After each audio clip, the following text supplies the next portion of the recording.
Good morning sa ating lahat mga kaibigan.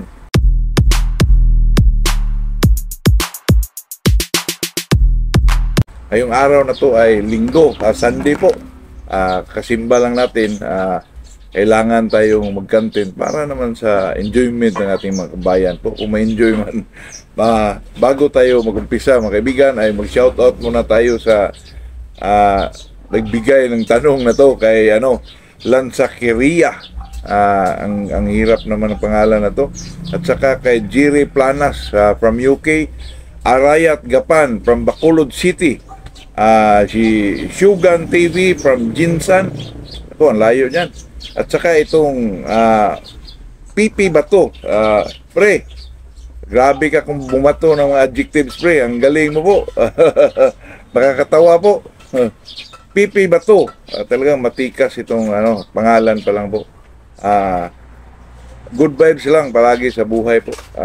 Itong pag-usapan natin ngayon mga kaibigan ay itong tanong ni Lansakeria po.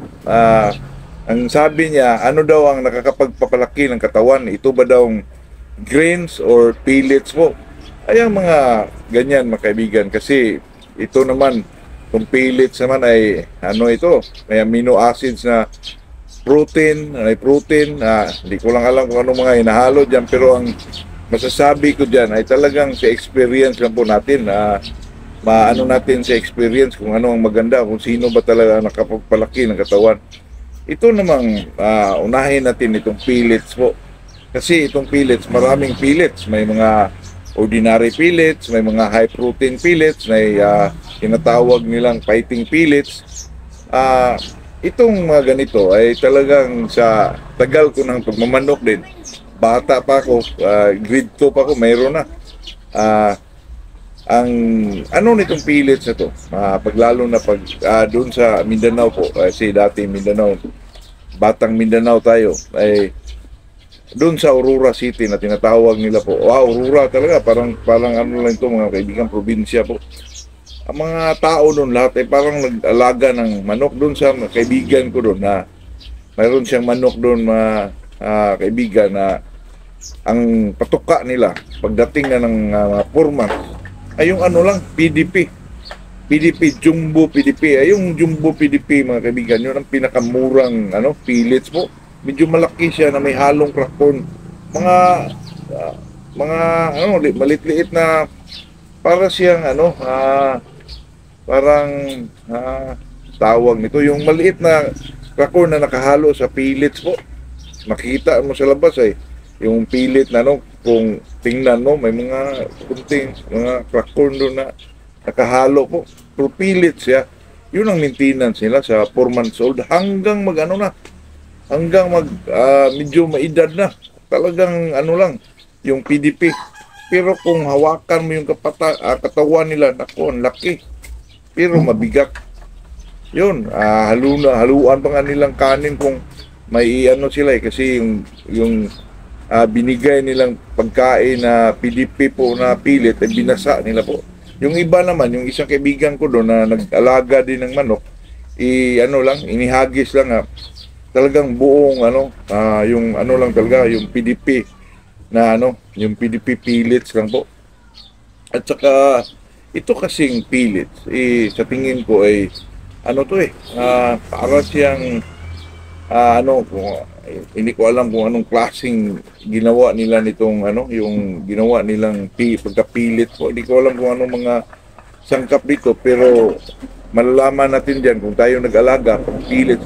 Kasi yung sa akin naman, yung maintenance ko dati, itong fighting pellets, kikita nyo yun mga kaibigan, yung pula na may pagka-pink, yun ang inihagis ko sa mga manok ko dati. Bubuka rin ng manok, pero sa pagka-obserba ko, medyo mabigat sila po. Ay ako naman ay hindi naman ako nagbigay ng maintenance na greens lahat.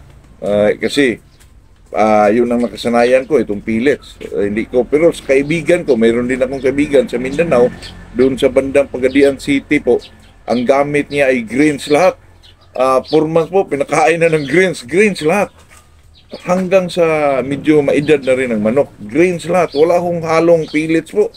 Ang nangyari sa manok niya, inaano ko rin, ninawakan ko, pero ang manok niya napakabulto din katawan.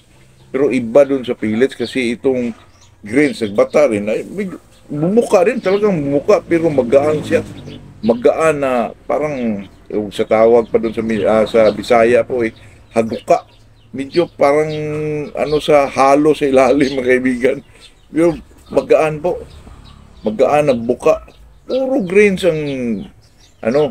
Pero sa pag-obserba ko sa kanilang alaga po, mas maganda talaga yung mga ay bago na, hindi na tayo bumili ng pellets o ay kasi pareho silang bumubuka pero may diferensya lang sa bigat nila at saka sa kurte ng katawan na katulad ng grains ay medyo parang bakante ang ilalim mga kaibigan na ano siya buka pero ano na rin pero parang magaan di katulad ng pellets na medyo mabigat ng bultok mabigat masama naman yun sa manok na mabigat isali mo sa ano kasi mabagal siya makapihit, kung ilipad siya, kulang sa lipad yung ano yan, kung yung ano naman, yung grains naman na medyo magaan, siguro, ano siya, maliksi siya. Malipad pero ang problema doon, kung matamaan ka ng ano, tari po, baka madali ka lang kasi kulang sa kondisyon yung katawan mo Kaya, itong mga klaseng ganyan, talagang maganda sila kung ihalo mo sila. Kaya bili ka ng pellets, bili ka ng grains, 50-50, yun ang gawin mo. Yan ang resulta ng ano po, yung napakagandang pagkain na ngayon, eksakto sa formulation. Ba't ba tayo maghalo-halo pa? Mayroon ng Inerton, mayroon ng Inirmax. Content ko na rin ito dati na itong Inerton, medyo mabigat ang manok na bulto, kulang lang sa daan talaga. Pagdating ng 10 months, gusto mong i-change siya ng Inirmax, mas lalong gumaganda ang katawan ng ating mga alagang manok po. Yun. Kaya di pwedeng, kung pellets lang na, ang maintenance mo ay pellets, okay yun. Pero kung maintenance mo ay grains lang, walang halo, parang sa akin lang mga kaibigan, parang hindi ako komportable na grains lang lahat. Okay lang yung maintenance mo na pellets hanggang magkaedad po. Yung pellets kasi pagdating ng medyo may edad na siya kung gusto mong ilaban haluan mo na ng grains at saka yung mga high protein na pellets medyo islas na yung mga taba doon ng kasi high protein yun at saka grains talaga mawala na yung taba dyan at saka medyo bumuka na yung medyo mabigat na katawan ng iyong mga manok ay gumagaan na ayun parang nag-fit siya kung sa pag-usapan natin ay yung ilaban po.